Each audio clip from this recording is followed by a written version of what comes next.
It feels like Christmas 1979 all over again. Hi, I'm Trevor and welcome to Brick Hackers. A while back, I was digging through some old boxes in my parents' basement and found one labeled Star Wars. I couldn't believe it. I was so excited when I saw it. It was filled with my 1970 Star Wars action figures and vehicles. They came home with me that day, and after a little bit of cleaning and testing and playing, they got displayed on my office shelves. Believe it or not, after putting batteries in the X-Wing and the TIE Fighter, they both light up and make sound. I was finding these 31-inch action figures at Walmart, Kohl's, and Toys R Us, and had to add those to my collection. Then I ran into Darth at Kohl's. Around this time, I was seeing some other large action figs in the stores and started collecting those too. I even bought a few older ones off eBay to complete my collection. This 4-foot Batman was another awesome find. In another box marked Dolls, thanks Mom, I found my Migos Super Friends, G.I. Joe, $6 Million Man, and a few Transformers. I was excited to find these and brought them home to my office. But I knew there was another box. It was the holy grail of boxes, but I couldn't find it anywhere until a few days ago. It was my box of Lego. I loved Lego as a kid. I spent hours and hours playing with them and building the sets and then ripping them apart to make my own creations. From about 10 years old until my mid-teens, I loved playing with Lego. Then, of course, the dark years happened, and I thought I was too old to play with Lego and stopped collecting. But that's evolution, right? That's just the way it goes. You get older, you stop playing with toys and spend more time with video games, your friends, and sports. Then came the big boy toys, cars, specifically a 1965 Pontiac Le Mans. Then college, career, girlfriends, wife, dogs, house, and best of all, kids. As my kids got older, we started buying them Lego to see if they would enjoy it as much as we did. Well, they didn't. My daughter would play with them for a little while and then move on, and my son didn't like them because they were too difficult to click together. It was kind of sad. I was really looking forward to playing Lego with them, but I guess that's just the way it is. In 2021, the family and I were in Walmart cruising down the toy aisles, and then we hit the Lego aisle. I always looked at the sets and wanted to buy some, but never did. Then I saw the Jeep Wrangler Rubicon Technic set. It looked pretty cool, and being a big Jeep fan, I said I should get that, but never did. For my 50-something birthday, my wife and kids got me the Wrangler set as a present. I was really excited about it, probably more excited than a 50-year-old dad should be. But this is something that I wanted and never would have bought for myself. That day I opened the box and started building it. I got about halfway through and then stopped, probably because of dinner. Then life happened, and there the half-built Wranglers sat on my shelf for about a year. And it wasn't until this past October that I finally finished the set, and I had so much fun doing it. I decided at that point that I was going to get back into the hobby of collecting and building Lego. I got a few more sets and then built them, some modern and some old that I bought from a vintage toy store. I have a few more really cool sets that I just bought, like the Galaxy Explorer, the Technic Shelby GT 500, and the McLaren GTR. I bought these sets simply because I like them.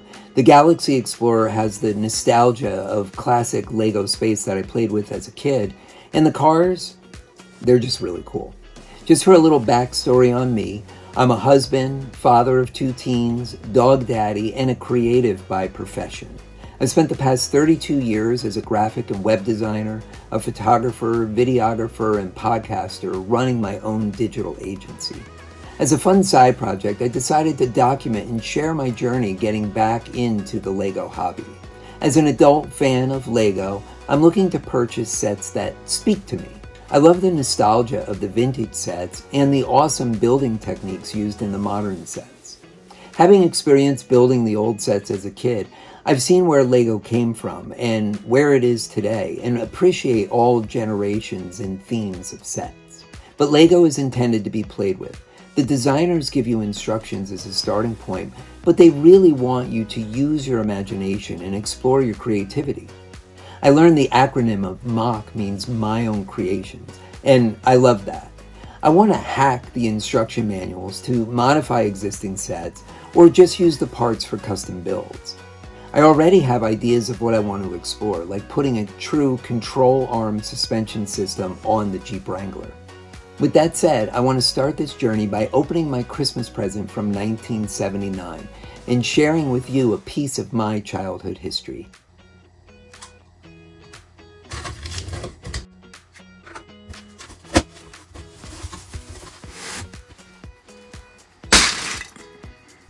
Some of you might remember these old Lego play pouches.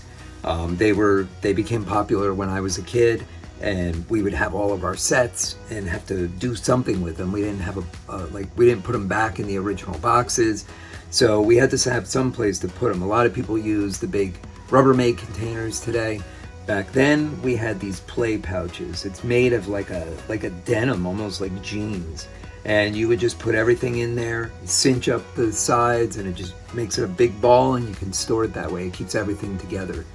But now we're gonna open it, and this is the first time that I'm looking at these Legos in probably 40 years.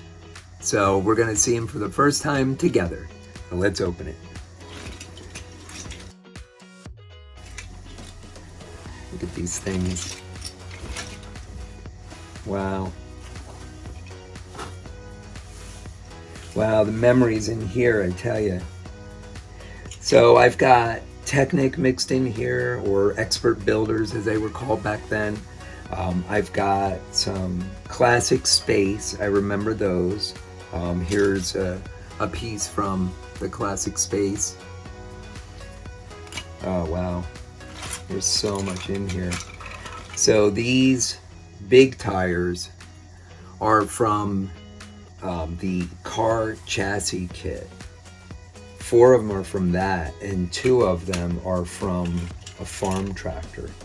So what's really cool is I actually have all the instruction books that went with these Legos. So let's take a quick look at those. So the first set in here is the Beta 1 command base. It's set number 6970, and it was from 1980. And here's the instructions that I have. Still actually have the whole instruction manual, and it's in really good shape too. It was in the bottom of that box, and it was protected for all these years. I'm really excited about this. I'm looking forward to building this one to see how it compares the classic space with the modern space. So as I mentioned earlier, I've got the new Galaxy Explorer that I need to build yet, but I think it's done in a style that works well with the classic space. So I think this stuff will look really, really good together. And I have the base plates that came with it. So I'll be able to actually build the whole thing up and put it together on these base plates to display it. So that's gonna be really cool. I'm looking forward to that. The next set that's hiding in here is the all-terrain vehicle, and it's set number 6927. And I have the instructions for that here. Some of you might remember these old sets. This was from 1981. I have the mobile ground tracking station. It's set 452. This came out in 1979. And I have the space probe launcher. This is set number 6870, and this came out in 1981. I even have a couple little impulse buy sets, I guess. These are the ones that you'd probably find by the checkout register. This is the tipper truck, and this was set number 435. It came out in 1976. I mean, it's such a simple build.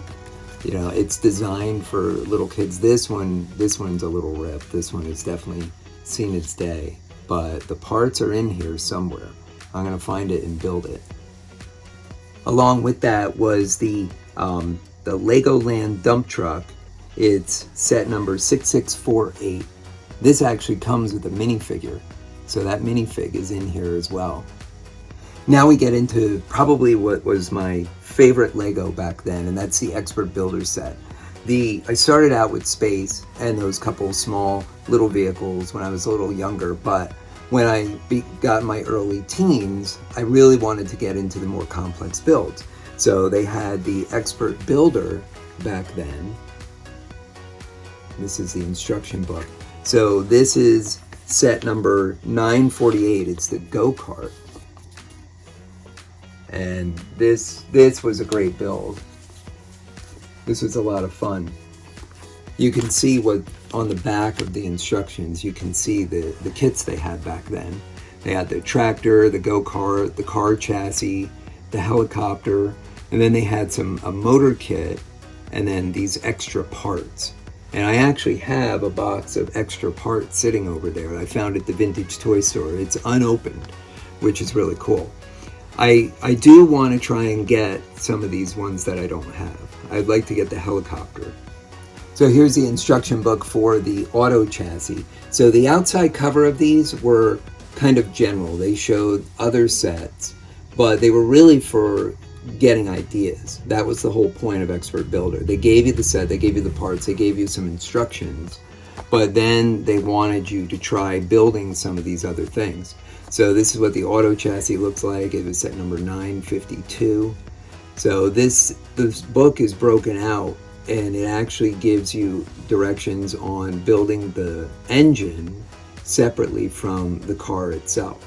And those wheels that are on it, that's what these are from. And these are 3 inches in diameter. And here's the instructions.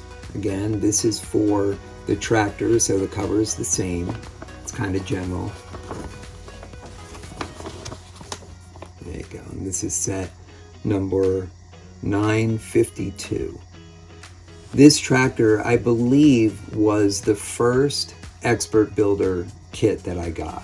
As you guys can imagine, I mean, the nostalgia that is sitting in this pile of Lego, like just looking at it, like here's the assembly for the engine that goes in the car.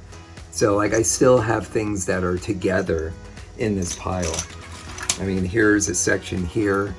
This might even be for the car as well. They use these little mini turntables for the steering mechanisms back then.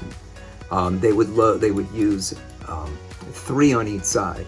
So you'd have one on the bottom, you'd have one on the top, and then you'd have another one up here. And you would have a pivot point that your axle would go into, and then the one on the back would be where your rack went. So your gear with the flat toothed gear piece, and that's how you would get your steering. I'm going to build all of these kits again. So what I'm going to do for the next video, I'm going to disassemble all of these parts. You know, you can see like here's a seat from the car. I'm going to disassemble all of these parts. I'm going to sort them out, and I'm going to put them into containers. And then I'm going to build these from scratch, all of them, all of the space kits, all of these Expert Builder kits.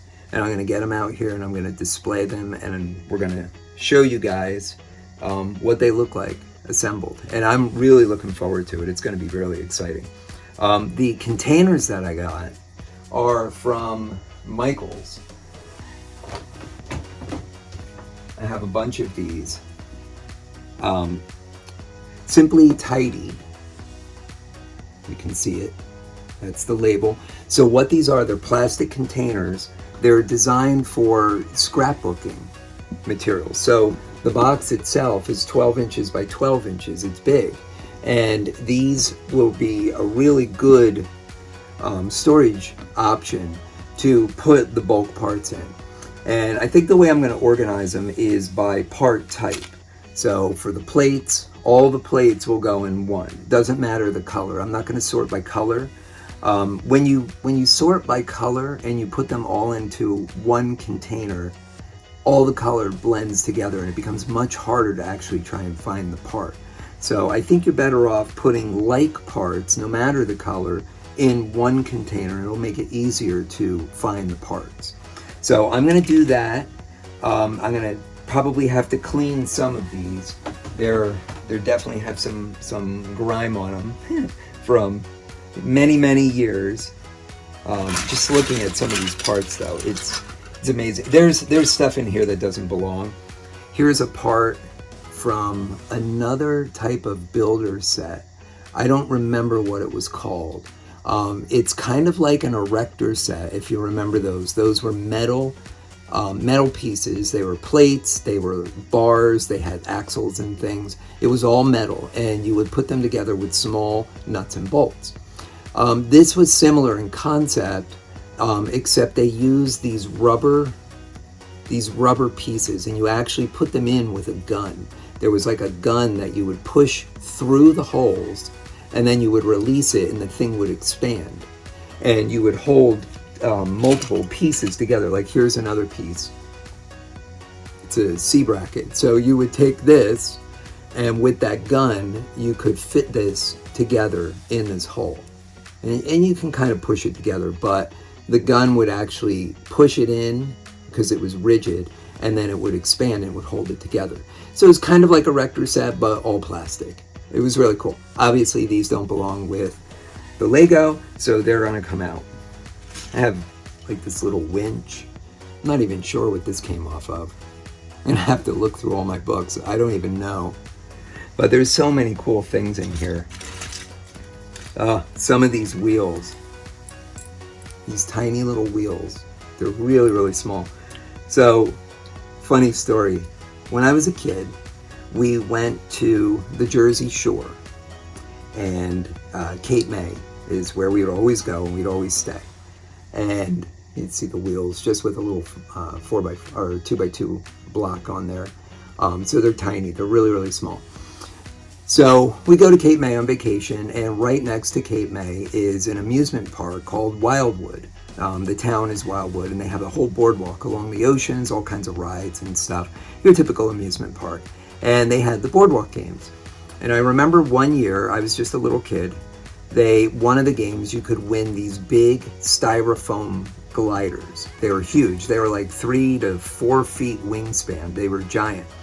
And they actually came in pieces. Each wing came off of the main, the main section of the plane, the cross piece on the tail, that would come off, and you'd get it in a bag.